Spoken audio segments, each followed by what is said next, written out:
संत कृपा झाली इमारत फळा आली, ज्ञानदेवी रचियेला पाया, तुका झालासे कळस. रामकृष्ण हरी मंडळी, आज आपल्या व्हिडिओचा विषय आहे दिंडी. तर हा दिंडी शब्द आला कोठून, काय आहेत या दिंडीचे नियम, या दिंडीचे नेतृत्व कोण करत असते, या दिंडीत मानकरी कोण असतात, आणि या दिंडीमध्ये सहभागी होण्यासाठी वर्गणी द्यावी लागते का, या दिंडीचे काही नियम आणि अटी असतात का. चला तर आजच्या व्हिडिओमध्ये आपण याची संपूर्ण माहिती बघणार आहोत.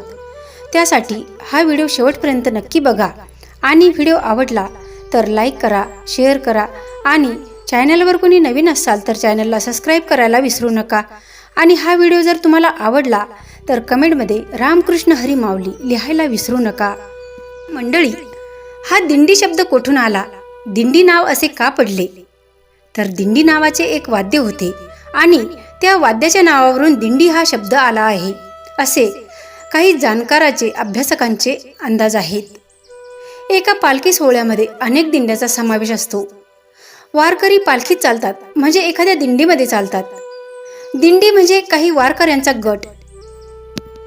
दिंडीमध्ये चालताना सर्वात पुढे झेंडेकरी, पताकावाले आणि मागे टाळकरी, विणेकरी व त्यामागे तुळशी वृंदावन घेतलेल्या महिला, मोकळे चालणारे लोक असा क्रम असतो. पताकामुळे एक दिंडी संपून नवी दिंडी सुरू झाल्याचे लक्षात येते. पालखीसोबत चालताना प्रत्येक दिंडीत एकच विणा आणि एकच पखवाज असतो. टाळकरी, झेंडेकरी अनेक असू शकतात. बहुतेक दिंड्याचे विणेकरी ठरलेले असतात. एका दिंडीमध्ये एकच भजन चालते. दोन गट वेगवेगळे भजन करत आहेत असे होत नाही. भजनाचे नेतृत्व शक्यतो विणेकऱ्याकडे असते. अर्थात हे बंधनकारक नाही. दिंडीमधील अन्य एखादी व्यक्ती सुद्धा भजनाचे नेतृत्व करू शकते. दिंडीमध्ये एकूणच वारकरी संप्रदायात विण्याला खूप महत्त्व आहे. वारीमध्ये विणा खाली ठेवत नाहीत. मुक्कामाच्या ठिकाणी विणा अडकवून ठेवतात. इतर विसाव्याच्या ठिकाणी 5-6 पताका म्हणजेच वारकरी झेंडा एकत्र करून उभ्या करतात. याला कैची लावणे असे म्हणतात. यावर विणा अडकवतात. दिंडीमध्ये पंगत बसताना आधी विण्याला नैवेद्य दाखवतात. पिण्याच्या पाण्याची सोय व्हावी म्हणून दिंडीमध्ये काही वारकरी महिला डोक्यावर पाण्याचा हंडा घेऊन चालतात व दिंडीला पाणी वाटप करत असतात. वाटेत विहीर अथवा टँकरच्या ठिकाणी पाणी भरून घेतात. पाण्याच्या टँकरची मुबलक उपलब्धता व प्लॅस्टिकच्या पाण्याच्या बाटल्या उपलब्ध झाल्याने सध्या हे प्रमाण कमी झाले आहे. प्रत्येक दिंडीला एक दिंडी प्रमुख व विणेकरी असतो. हे दोघे त्या दिंडीचे प्रतिनिधी म्हणता येतील. पालखी संदर्भात मीटिंग वगैरे असल्यास दिंडी प्रमुखांना बोलावले जाते. तर पालखी सोहळा चालू असताना वाटेत जे सत्कार होतात त्यामध्ये प्रतिनिधिक स्वरूपात विणेकऱ्याचा सत्कार होतो. प्रस्थानाच्या व इतर अशाच कार्यक्रमात सुद्धा दिंडी प्रमुखांना नारळ प्रसाद दिला जातो. दिंडीमध्ये चालण्यासाठी त्या दिंडीची वर्गणी म्हणजेच बेशी भरून नाव नोंदवून त्यात सामील व्हावे लागते. 300 रुपयापासून ती 4000 रुपये इतकी दिंडीची वर्गणी असते. एकदा एखादी दिंडीची वर्गणी भरली की मग राहण्याची व्यवस्था, जागा, तंबू, जेवणाची व्यवस्था, पाण्याची व्यवस्था, ट्रक मार्फत सामानाची वाहतूक वगैरे व्यवस्था त्या दिंडीमार्फत होते. काही दिंड्यामध्ये आंघोळीसाठी गरम पाणी, स्वच्छतागृह, राहण्यासाठी मंगल कार्यालय अथवा शाळा वगैरे अधिकच्या सोयी मिळतात. दिंडीतील लोकांनी दिलेल्या बेशीमधून सामान वाहतुकीचा ट्रक, तंबू, राहण्याची सोय, नाश्ता, जेवण वगैरे खर्च केला जातो. म्हणूनच दिंडीमध्ये सहभागी होण्यासाठी वर्गणी ही भरावीच लागते. पूर्वी दिंडीमधील सदन व्यक्ती दिंडीला एखादे जेवण स्वतः देत त्याला पंगत घालणे म्हणत असत. अलीकडे अशा पंगत घालणाऱ्या मंडळीची संख्या खूप वाढली आहे. यातून काही पैसे बाजूला पडले की काही दिंड्यामध्ये उरलेले पैसे परत करतात.